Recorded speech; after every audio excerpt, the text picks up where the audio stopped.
Hello Internet, Jesus loves you, my name is Cody, and this is the Christian News Show we do every Monday, Wednesday, and Friday. If you ever want to help support the show, there are a few ways you can do that. You can always share this video, that would mean a lot to me. And for other ideas, you can find them in the description below, along with the links to all my news stories that I talk about. But sharing the video's free. And for that we go to the first story of the day, and the first story of the day is about Bill Nye and Ken Ham debating. But Cody, you talked about that in the last video. You don't sound like that, really. You have a beautiful, wonderful voice. And the reason that we're talking about this debate again is because Pat Robertson, who is this guy and is no way related to this guy, at least as far as I know. You may recognize him from the 700 Club, which is interesting because I usually talk badly about the 700 Club because it's so boring to me. But in this case, I kind of agree with Pat Robertson. He says pretty much to the effect of, let's be real, let's not make a joke of ourselves, and that everything that Ken Ham said was pretty much nonsense. He says the idea of the Big Bang and evolution, that doesn't shake his faith in any way. Ken Ham then responded saying that Robertson has no scientific background, and it's something that I didn't realize, he's also not a biblical scholar in any way. He then said if you knew anything about the Bible, you'd realize that you cannot reconcile anything that happened in the first 11 chapters of Genesis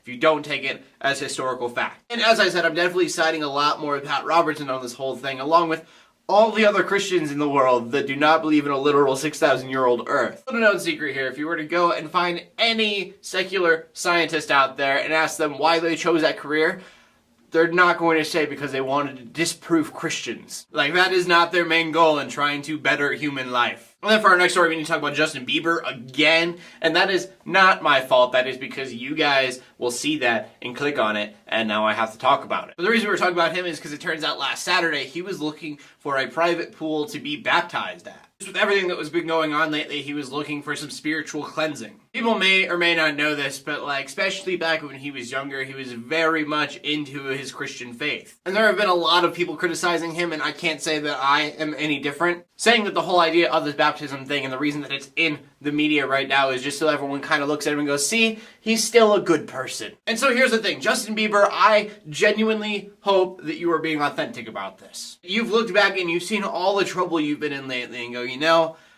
I really should probably fix that.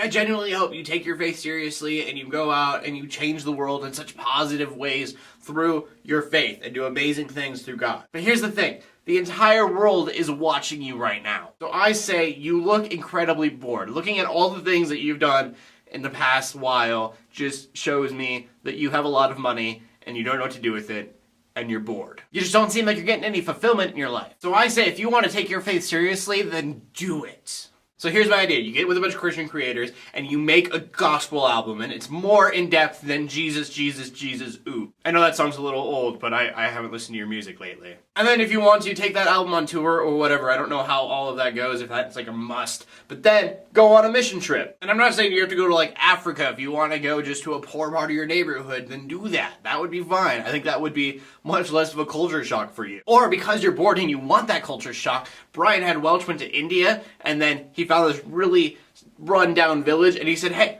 I'm going to use all my money and just fix it up for you. And I realize that might be kind of a big investment for you, so think on that one. But just think about the experience that would be. To help that many people at one time, it'd be awesome. And then I know when you're trying to get baptized, you are with Hillsong New York. Just ask them for other ideas. You are such a huge personality that, like, if you were to take your faith that seriously, you could change so much in a positive way. I'm just saying, if you want to try to take your faith seriously, just do it, whole 9 yards, and you won't regret it. And for the rest of us that can't be that amazing, take your faith seriously as well. Like, again, we can't move the mountains that he does, but I think there's a saying that says if you want to move a mountain, start with a single pebble. And not to beat you with metaphors, but just so you get the idea, if you were to take a rock or a small pebble from the mountain, if you wish, and you throw that into a lake, there will be a ripple effect. Those ripples don't happen unless you do something. And then our final story of the day, the Winter Olympics have begun.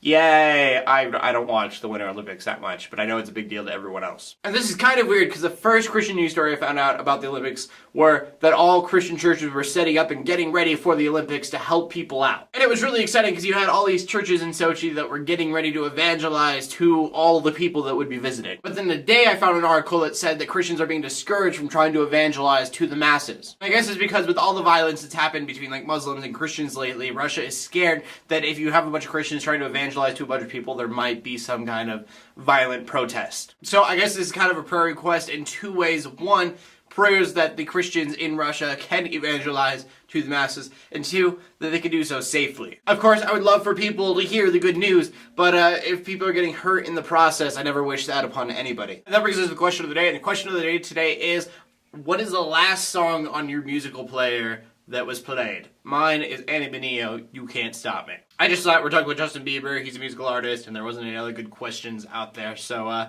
yeah, please leave a comment in the comment section below with your answer. My name is Cody, I'm bringing you Christian news in a not so boring kind of way every Monday, Wednesday, and Friday. In closing, let the haters hate, let the Christians pray, and to everybody like, subscribe. I'll see you later, and God bless. Baby, baby, baby, ooh, that's all I know. That is my knowledge of Justin Bieber's music.